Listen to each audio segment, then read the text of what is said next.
Welcome to CJ TV.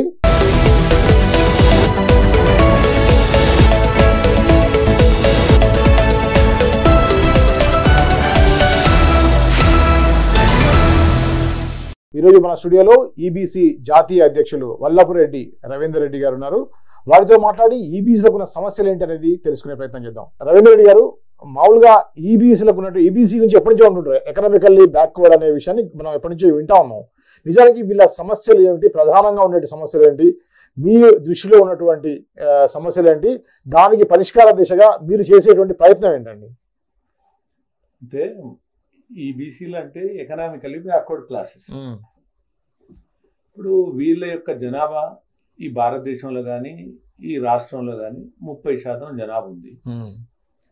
మరి ఈ వర్గాలకి ఏంటంటే ప్రభుత్వాలు ఎలాంటి చర్యలు చేపట్టలేదు. అంటే వీరి అభివృద్ధికి కానీ వీరి సంక్షేమం కొరకు కానీ. ఓకే.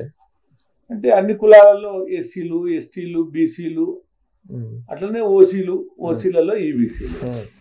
అంటే మిగిలిన వర్గాలకు అన్ని ప్రయోజనాలు ఉన్నాయి.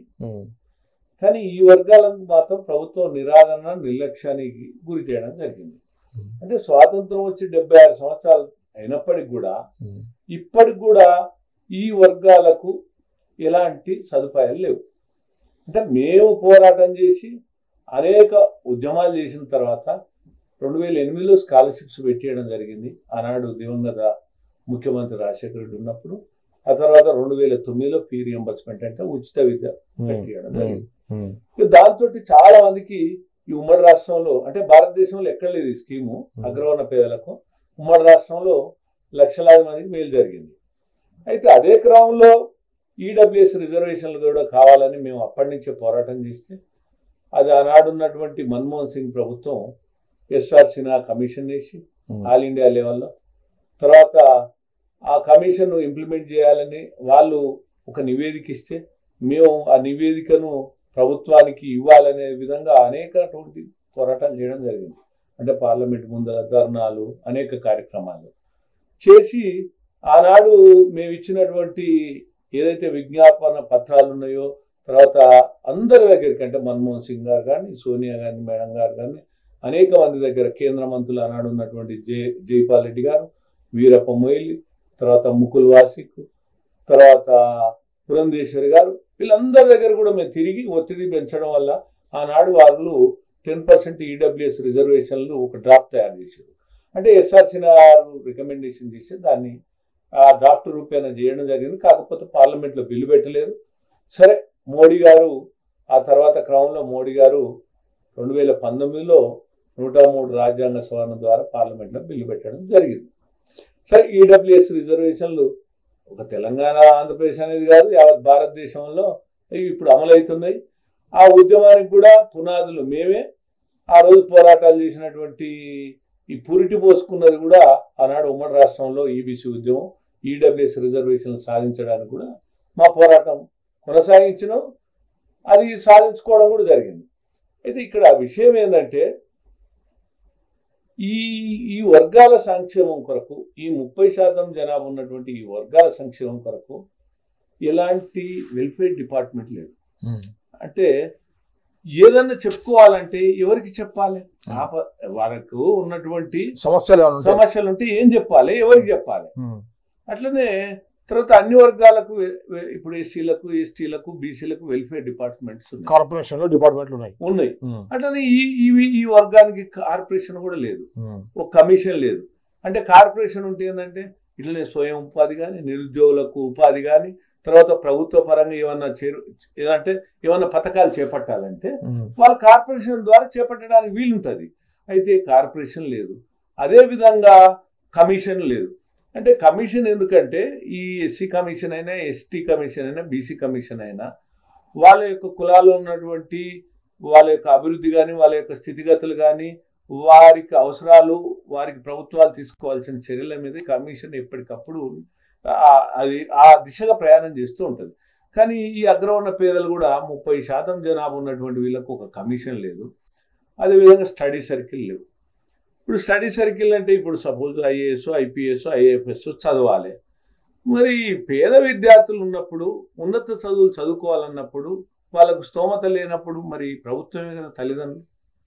మరి అటువంటి ప్రభుత్వం ఆదుకోవాల్సినటువంటి అవసరం ఉంది కదా. అంటే ఈ వర్గాలకు కూడా స్టడీ సర్కిల్ ఏర్పాటు చేయాలి కదా. ఈ అగ్రవర్ణాలు ఇవి అన్న పరదేశస్తులా వీళ్ళు? మరి ఈ వర్గాలకు ఏది ఎందుకు లేదు? వీళ్ళు ఈ దేశ పౌరులే కదా, ఈ రాష్ట్ర పౌరులే కదా, ఈ ప్రభుత్వాలకు పన్నులు కడుతున్నారు కదా. మరి ఈ ప్రభుత్వాలకు పన్నులు కడుతున్నప్పుడు ఈ వర్గాల మీద రాజకీయ పార్టీలు కానీ ప్రభుత్వాలు కానీ నిర్లక్ష్యం నిరాదరణకు గురి చేస్తున్నాయి. రవీంద్ర రెడ్డి గారు, ఇప్పుడు మామూలుగా ఈబీసీలో ఎవరైతే ఎకనామికల్లీ ఫార్వర్డ్ ఉన్నారు, ఎవరైతే ఎకనామిక్ వీక్ ఉన్నారు అనేది ఐడెంటిఫై చేయడం అనేది కష్టంగా మారిందని నా యొక్క ఇదండి. ఎందుకంటే ఎవరికి ఇవ్వాలి, దాంట్లో వాళ్ళని ఏ విధంగా వాళ్ళని బేరీజ్ వేయాలి, ఏ విధంగా వర్గీకరణ చేయాలనేది పెద్ద సమస్య కదా. దాన్ని ఏ విధంగా అధిగమించవచ్చు అంటారు? సరే, ఇప్పుడు ఈ అగ్రకులాలంటేనే ఒక ముసుగు తొడుగుతారు. మీకేంది అగ్రకులం అంటే? కులం ఎవరికైనా కూడు పెట్టదు, ఏ కులానికైనా కూడు పెట్టదు. కాకపోతే మనం ఆనాడు ఉన్నటువంటి ఈ కుల వ్యవస్థలో ఏదో ఒక కులం అనేది సృష్టించబడ్డ కులమో పిలువబడ్డ కులమో ఆ కులంలో మనం జన్మించినాము. తర్వాత ఈ ఆర్థిక స్థితిగతులు అనేది వాళ్ళ యొక్క అంటే కొంతమంది ఉన్న వాళ్ళు ఉంటారు, కొంతమంది లేని వాళ్ళు ఉంటారు. అది ఏ కులం వల్ల ఉంటారు, ఎస్సీలు ఉండరు, ఎస్టీలు ఉండరు, బీసీలు ఉండరు, అట్లనే అగ్ర కులాలు ఉండరు. దానికి కూడా కొన్ని పారామీటర్స్ డిసైడ్ చేసింది సెంట్రల్ గవర్నమెంట్. వాళ్ళకి 8 లక్షల ఆదాయ పరిమితి అని, తర్వాత ఇల్లు స్థలం ఎంత ఉండాలని, భూమి అయితే ఇంత ఉండాలని, ఇట్లా రకరకాలుగా పారామీటర్స్ డిసైడ్ చేసింది. ఎవరైతే అర్హులు ఉంటారో, ఎవరైతే పేదవాళ్ళు ఉంటారో, ఇది కులాలకు ఇస్తున్న రిజర్వేషన్లు కాదు, ఆర్థిక స్థితి ఆర్థికంగా వెనుకబడిన వర్గాలకు ఇస్తున్నటువంటి రిజర్వేషన్లు. అందుకనే ఏ వర్గాలకైతే అవసరమో వారికే ఇవ్వని మేము డిమాండ్ చేస్తున్నాం. ఓకే, అంటే ఇప్పుడు మీరు అన్నట్టుగా అగ్రకులాలో ఉన్న పేదలకు ఇచ్చినట్టే బీసీల్లో ఎస్సీ ఎస్టీల్లో ఉన్నటువంటి ఎకనామికల్లీ ఫార్వర్డ్ ఉన్న వాళ్ళకు కూడా తీసేయాలన్నటువంటి ఈ డిమాండ్ వచ్చే అవకాశం ఉంది. మరి దాని మీద మీ స్పందన ఏంటి? అది కరెక్టే, ఎందుకంటే నిరంతరం అనునిత్యం ఒకే కులం, ఒకే వర్గం, ఒకే కుటుంబం ఈ రిజర్వేషన్లు పొందడం కరెక్ట్ కాదు. ఇది అంబేద్కర్ చెప్పాడు. సపోజ్ ఒక్కసారి రిజర్వేషన్లు పొందితే ఆ కుటుంబం గానీ, ఆ కులం గానీ, ఆ వర్గం గానీ అభివృద్ధి చెందింది అనుకోండి, వాళ్ళని ఒక జాబితాలో తయారు చేయాలి. అంటే అభివృద్ధి చెందినటువంటి కుటుంబాలు. తర్వాత ఎవరైతే అర్హులు ఉన్నారో అర్హులను వాళ్ళకు అవకాశాలు కల్పించాలి. అప్పుడే, ఎందుకంటే అప్పుడే సామాజిక సమతుల్యం దెబ్బతింటుంది. అంటే అగ్రకులాల్లో కూడా అంతే, అగ్రకులాల్లో కూడా ఎవరైతే అర్హులు ఉంటారో వాళ్ళకు మాత్రమే ఇవ్వాలి. అట్లనే ఎస్సీలు అయినా కానీ, ఎస్టీలు అయినా కానీ, బీసీలు అయినా కానీ, ఎవరికైనా కానీ అర్హులకు మాత్రమే ఇవ్వాలి. అర్హులకు ఇచ్చినప్పుడే సామాజిక సమతుల్యం దెబ్బతినకుంటుంటది. అంబేద్కర్ ఆశించిన ఆశయం కూడా అదే, ఏదంటే సమానత్వం వస్తుంది. ఎప్పుడు ఏ కులంలో అయినా పెద్దోడు అయితే పేదోడు ఉండడం కరెక్ట్ కాదు. కాబట్టి ఈ కుల వ్యవస్థ కూడా నిర్మూలన అవుతుంది, రెండే వర్గాలుగా ఏర్పడతాయి. ఆ రెండు వర్గాలు కూడా ఎట్లంటే ఆర్థికంగా ఉన్నోళ్ళు, ఆర్థికంగా లేనోళ్ళు. అట్లే అది ఎప్పుడైతుంది సాధ్యం? ప్రభుత్వం నిర్దిష్టంగా, నిర్భీతిగా, నిర్మోహమాటంగా ఓట్ల రాజకీయం చేయకుండా ఈ దేశ సమగ్ర అభివృద్ధిని, లేదా రాష్ట్ర ప్రభుత్వాలు అయితే రాష్ట్ర అభివృద్ధిని ఆకాంక్షించి ఈ రిజర్వేషన్లు అమలు చేసినప్పుడు తప్పకుండా ప్రగతి అనేది ప్రయాణం బ్రహ్మాండంగా జరుగుతుంది. ఇప్పుడు మీరు రవీంద్ర రెడ్డి గారు, మీరు ఈబీసీ సంబంధించి జాతీయ అధ్యక్షులు కదా, మీ యాక్టివిటీస్ అనేది ఏ స్టేట్స్ ఉన్నాయి? జాతీయ అంటే ఇండియా లెవెల్లో మీరు ఈబీసీల కోసం తీసుకున్నటువంటి చర్యలు ఏంటి, ఆల్రెడీ తీసుకున్నాయి ఏంటి?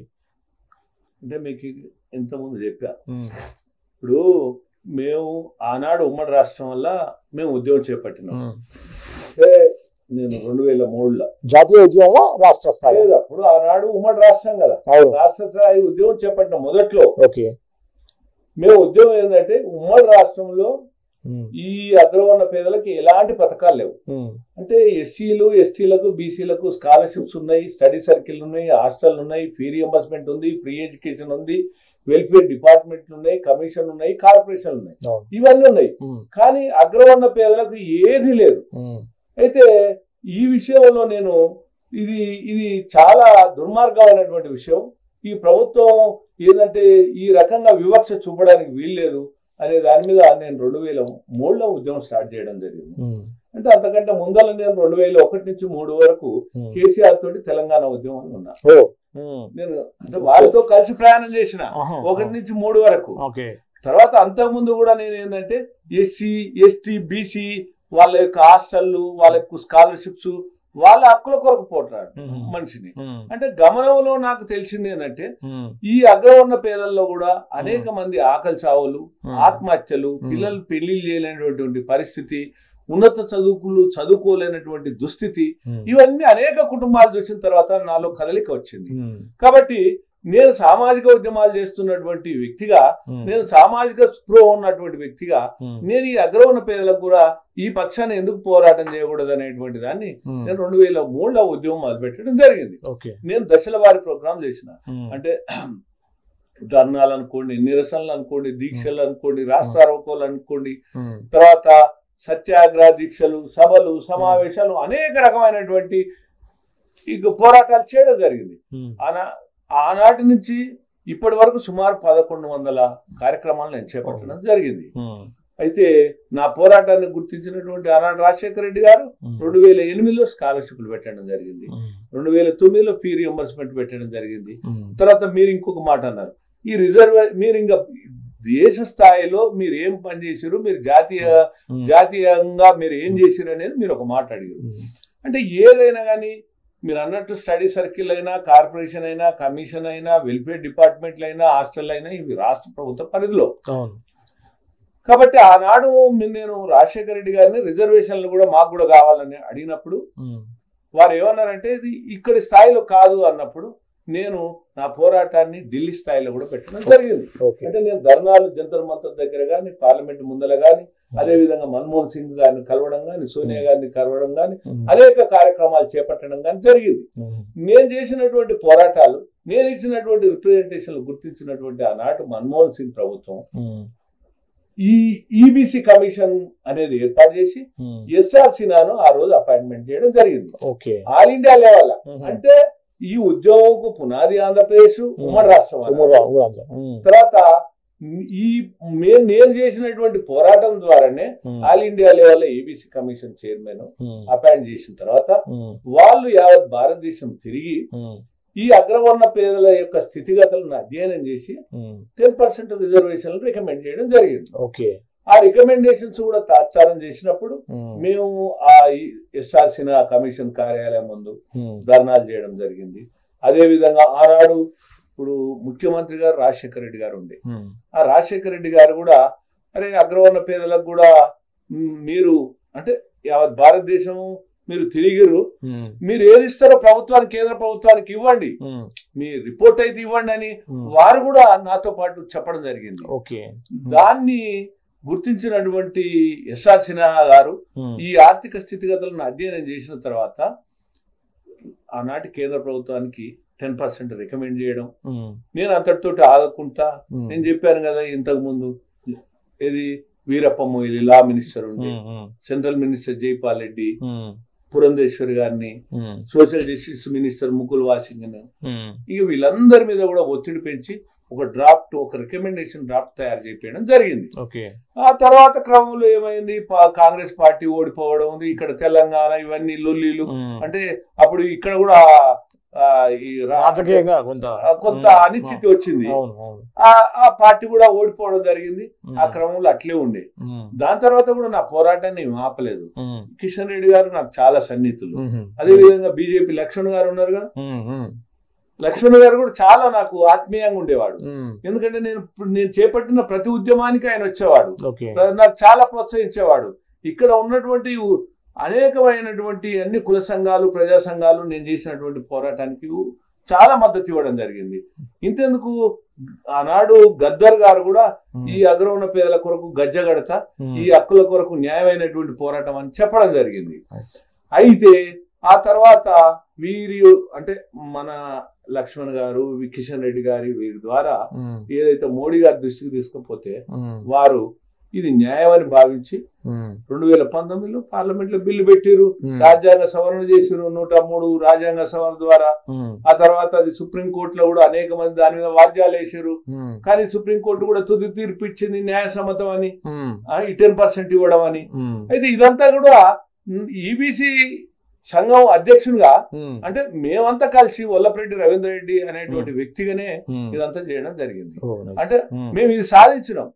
కాకపోతే ఇప్పుడు కేంద్రంలో గాని ఇటు రాష్ట్రంలో కానీ మేము ప్రధానమైనటువంటి మా డిమాండ్ ఏంటంటే సెంట్రల్ లో కూడా ఈబీసీ కమిషన్ ఏర్పాటు చేయాలి, సెంట్రల్ లో కూడా ఈబీసీ కార్పొరేషన్ ఏర్పాటు చేయాలి, సెంట్రల్ లో కూడా ఈ స్టడీ సర్కిల్ అంటే కేంద్ర ప్రభుత్వం ద్వారా గురుకుల పాఠశాల ఏర్పాటు చేయాలి, అదే విధంగా ప్రత్యేక మంత్రిత్వ శాఖ కూడా ఏర్పాటు చేయాలి సెంట్రల్. అది ఒక ఎత్తు అయితే రాష్ట్రంలో కూడా EBC corporation, EBC commission, EBC study circle, అదే విధంగా 10,000 కోట్లు ప్రత్యేక బడ్జెట్ కేటాయించాలని ఈ రాష్ట్ర ప్రభుత్వాన్ని కూడా కోరుతున్నాం, డిమాండ్ చేస్తున్నాం. అయితే ఇంతెందుకంటే నేను ఈ మేనిఫెస్టో కూడా పెట్టడం జరిగింది. ఏది అగ్రవర్ణ పేదలను కాంగ్రెస్ ప్రభుత్వం మేనిఫెస్టో కూడా పెట్టడం జరిగింది. నేను అంటే కాంగ్రెస్ ప్రభుత్వం వచ్చిన తర్వాత ఆ ప్రభుత్వం మీద నేను అంటే ఒత్తిడి పెంచుతూనే ఉన్నా. ఆ తర్వాత నేను ఒక 2 సార్లు ముఖ్యమంత్రి గారు కూడా రిప్రజెంటేషన్ ఇవ్వడం జరిగింది. దాని తర్వాత వారు వెల్ఫేర్ డిపార్ట్మెంట్ ఒకటి ఏర్పాటు చేసి జీవో తీశారు. కానీ దాన్ని అంటే ఏర్పాటు చేయడం కాదు, జీవో తీశారు కానీ ఏర్పాటు చేయలేదు, ఇంప్లిమెంటేషన్ కాలేదు. అంటే ఇప్పటి దగ్గర సంవత్సరంన్నర అయింది. అంటే ఏర్పాటు కావాలి కదా, ఏర్పాటు కాలేదు. కార్పొరేషన్ కావాలి కదా, ఏది కాలేదు. కాబట్టి మేమేమంటున్నాం అంటే మేము ఈ రాష్ట్ర పౌరులము, మేము కూడా 30% జనాభా ఉంది, అందులో 90% పేదరికం ఉంది. ఈ పేదల కొరకు మీరు చేయాల్సింది తప్పకుండా చేయాల్సిందే అనేది మేము ప్రభుత్వం ముందల మా డిమాండ్. సరే అండి, ఇప్పుడు రవీంద్ర రెడ్డి గారు ఆల్రెడీ కేసీఆర్ గారు ముఖ్యమంత్రి అయిన వెంటనే వితిన్ 1 year లోనే సమగ్ర కుటుంబ సర్వే అని చెప్పి చేశారు. దాంట్లో ఏ కులాల్లో ఎవరు ఏ ఆర్థిక పరిస్థితులు ఉన్నారు ఏంటి అనేది దానికోసం చేశారు. దాని తర్వాత ఇప్పుడు కులగణన చేశారు రీసెంట్ గా. దీంట్లో కూడా మీకు కులాల వారీగా వచ్చింది, ఎకనామికల్ కూడా పొజిషన్ ఏంటో తెలిసింది. కేసీఆర్ గారు అండి ఇప్పుడు రేవంత్ రెడ్డి గారు కూడా మీరు చెప్పినటువంటి అగ్రకులానికి సంబంధించిన వాళ్ళే. అయినప్పటికీ అగ్రకులాల పేదల కోసం వాళ్ళు ఎందుకు ఒక అడుగు ముందుకు వేసి స్టెప్ తీసుకోలేదు? గతంలో కేసీఆర్ గారు తీసుకోకపోవడానికి రేవంత్ రెడ్డి గారు ఇప్పటికీ ఎటువంటి ఇనిషియేటివ్ తీసుకోవడానికి కారణం ఏంటని మీరు భావిస్తున్నారు? అంటే బీసీలలో ఎస్సీ ఎస్టీలో ఏమైనా వ్యతిరేకత వస్తుందనేటువంటి ఉద్దేశం ఏమైనా ఉందంటారా? అంటే ఇక్కడ వాస్తవాలు మాట్లాడుకోవాలి రాజకీయాలకు అతీతంగా. ఎందుకంటే మీరు సూటి ప్రశ్న వేశారు. అంటే మీ అగ్రకులాలో ఉన్న వాళ్ళే ముఖ్యమంత్రి ఉన్నారు కదా, ఆ తర్వాత అప్పుడు కేసీఆర్ ఉన్న మీ అగ్రకులం ముఖ్యమంత్రి, తర్వాత రేవంత్ రెడ్డి అయినా మీ అగ్రకులం ముఖ్యమంత్రి అన్నారు. కానీ ఇది సూటి ప్రశ్నే. సరే, ఇప్పుడు మీరు కానీ సమాజం కానీ అర్థం చేసుకోవాల్సింది ఏంటంటే ముఖ్యమంత్రి అయిన వాళ్ళు ముఖ్యమంత్రి పిల్లలు ఏమన్నా వాళ్ళకి ఏమన్నా కురబడుతుందా అండి? సరే, వాళ్ళకి ఏమన్నా అవసరాలు ఏర్పడతాయా? వాళ్ళకి ఆకలి కేకలు అర్థమైతాయా? మనం అనుకుందాం. వాళ్ళకి ఏమన్నా బాధలు తెలుస్తాయా? ఇప్పుడు అసలు ఏ ముఖ్యమంత్రి అని ఉండొచ్చు, రాజకీయాలకు అతీతంగా మాట్లాడుకోవాలి. కాబట్టి వాళ్ళకి ఎంతసేపు ఉన్న ఓట్ల రాజకీయాలే చూస్తారు కదా. ఆ ఓట్ల రాజకీయాల కొరకు కొంగ జపాలు చేస్తున్నాయి. ఆ ప్రభుత్వం అని కాదు, ఈ ప్రభుత్వం అని కాదు, ఏ ప్రభుత్వం అని అయినా నేను నిర్దిష్టంగా చెప్తున్నా.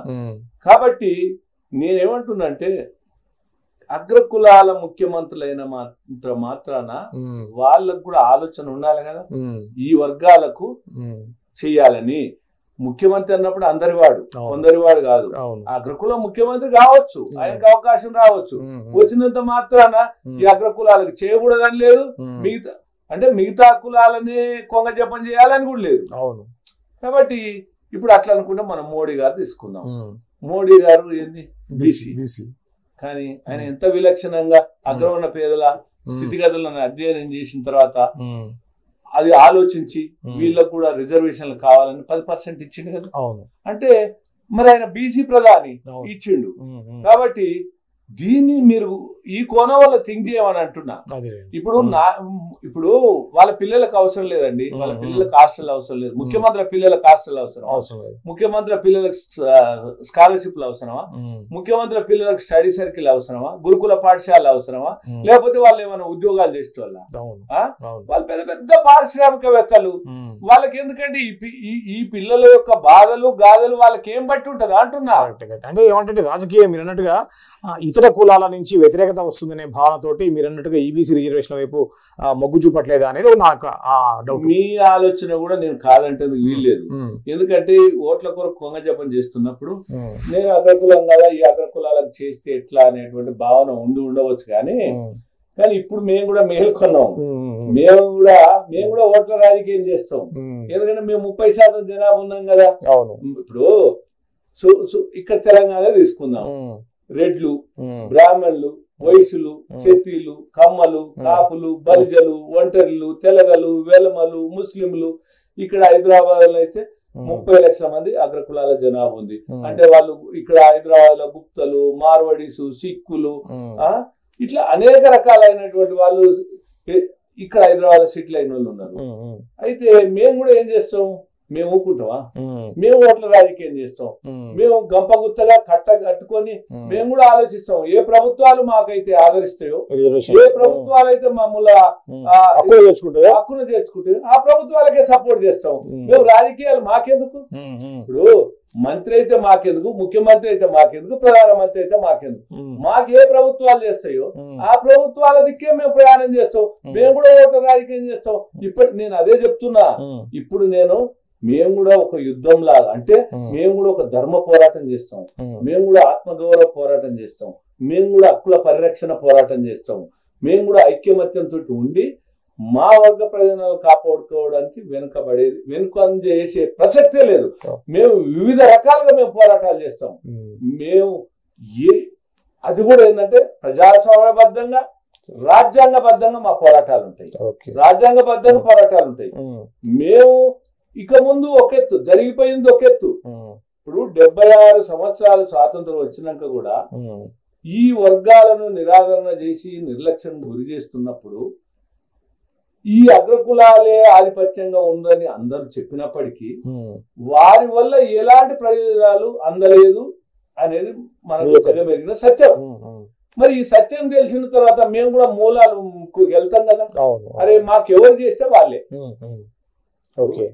మాకు ఈ కులం ఆ కులం అని లేదు, ఈ పార్టీ ఆ పార్టీ అని లేదు. ఇప్పుడు రేవంత్ రెడ్డి పిల్లలు ఏదో ఈ స్కూల్లో ఆ స్కూల్లో చదవరు. ఇప్పుడు చంద్రబాబు నాయుడు పిల్లలు ఏదో ఆ స్కూల్లో ఈ స్కూల్లో చదవరు. వాళ్ళకి అవసరం లేదు. కాబట్టి ఇది అవసరం ఎవరికి? పేదలకు అవసరం. మరి పేదలే మేమంతా మమ్మేమక్క అవుతాం, ఐక్యమత్యం అవుతాము. మేము కూడా రాజకీయ పార్టీలకు ఎట్లా బుద్ధి చెప్పాలనో అట్లా బుద్ధి చెప్తాం. మేము సాధించుకునే దశలో మేము వెనకడుగు వేయం. ఓకే రేవంత్ రెడ్డి గారు, మీ యొక్క ఏదైతే మీరు చెప్పారో అది చాలా కన్విన్సింగ్ గా ఉంది. ఖచ్చితంగా అది అవసరం కూడా. ఎందుకంటే మీరు అన్నట్టుగా అగ్రకులాల్లో బీదవాళ్ళు ఉన్నారు, అదేవిధంగా ఎస్సీ ఎస్టీలు కూడా రిచ్ పీపుల్ ఉన్నారు. సో దాన్ని మీరు అన్నట్టుగా వైఫికేట్ చేసి అందరికీ సమన్యాయం చేయాలని చెప్పేసి ఒక్క మాట చెప్తాను. చెప్పండి. అంటే ఇప్పుడు కూడా ఇది ఎందుకు వచ్చిందంటే, ఇప్పుడు కుల జనగణన జరిగింది తెలంగాణలో. తర్వాత ఇటీవల కాలంలో కేంద్ర ప్రభుత్వం కూడా కులగణన చేస్తా అంటారు. అయితే జనగణన గాని కులగణన గాని ఈ కేంద్ర ప్రభుత్వం ఎట్లా చేస్తుంది కాబట్టి నేను ఏమంటున్నంటే, నిర్దిష్టంగా జనగణనతో పాటు అన్ని కులాల్లో కూడా కులాలను గణించాలి. ఆర్థిక స్థితి కూడా తెలుసుకోవాలి. కులగణన చేస్తూ ఆర్థిక స్థితిగతులను కూడా అధ్యయనం చేసి వాళ్ళను తేల్చాలి. తేల్చిన తర్వాత ప్రభుత్వం ఎవరు రిజర్వేషన్ల కరువులు, ఎవరు అనర్హులు అనేది కూడా తేల్చాలి. 3 అయితే ఇంకొకటి కూడా ప్రభుత్వం ఏం చేయాలంటే, కేంద్ర ప్రభుత్వం కానీ రాష్ట్ర ప్రభుత్వాలు కానీ ఎకనామికలీ బ్యాక్వర్డ్ క్లాసెస్ అంటే ఒక తరగతిగా, ఎకనామికలీ మిడిల్ క్లాసెస్ అంటే మధ్యతరగతి కుటుంబాలు 2, మూడవది ఎకనామికలీ ఫార్వర్డ్ క్లాసెస్ అంటే అభివృద్ధి చెందిన కుటుంబాలు. అంటే పేదరికం, మధ్యతరగతి, అభివృద్ధి చెంది ఈ 3 వర్గాలుగానే విభజించాలి. విభజించి ఎవరికి ఏది అవసరమో అదే ప్రభుత్వం అభివృద్ధి గాని, సంక్షేమం గాని, రిజర్వేషన్లు గాని అమలు చేసినప్పుడే ఈ దేశం, ఈ రాష్ట్రాలు అభివృద్ధి, సమగ్ర అభివృద్ధి జరుగుతాయి. అది జరగనప్పుడు ఇది జరగదు. ఎందుకంటే ఇప్పుడు యావత్ భారతదేశం వల్ల సుమారు 5,000 కులాలు ఉన్నాయి. మన ఉమ్మడి రాష్ట్రంలో కానీ తెలంగాణ కానీ 200 కులాలు ఉన్నాయి. అంటే బీసీలు అనుకో, ఓసీలు అనుకో, ఏ కులాలైనా ఈ కుల వ్యవస్థకు మనం స్వస్తి చెప్పి అంబేద్కర్ ఆశయాలను పరిపూర్తి చేయాలని, సమానత్వం తీసుకురావాలని, లేని వాళ్ళంతా ఉన్నోళ్ళుగా మార్చాలని ఆ దిశగా అందరం కలిసికట్టుగా ప్రయాణం చేయాలని నా యొక్క విజ్ఞప్తి చేస్తున్నా. Okay, thank you Ravinder Reddy garu. Thank you, నమస్తే. ఇది ఈబీసీ జాతీయ అధ్యక్షులు రవీందర్ రెడ్డి గారి యొక్క వాదన విశ్లేషణ. మరో అంశంతో మళ్ళీ కలుద్దాం. అంతవరకు చూస్తూనే ఉండండి CJ టీవీ. థ్యాంక్ యూ అండి.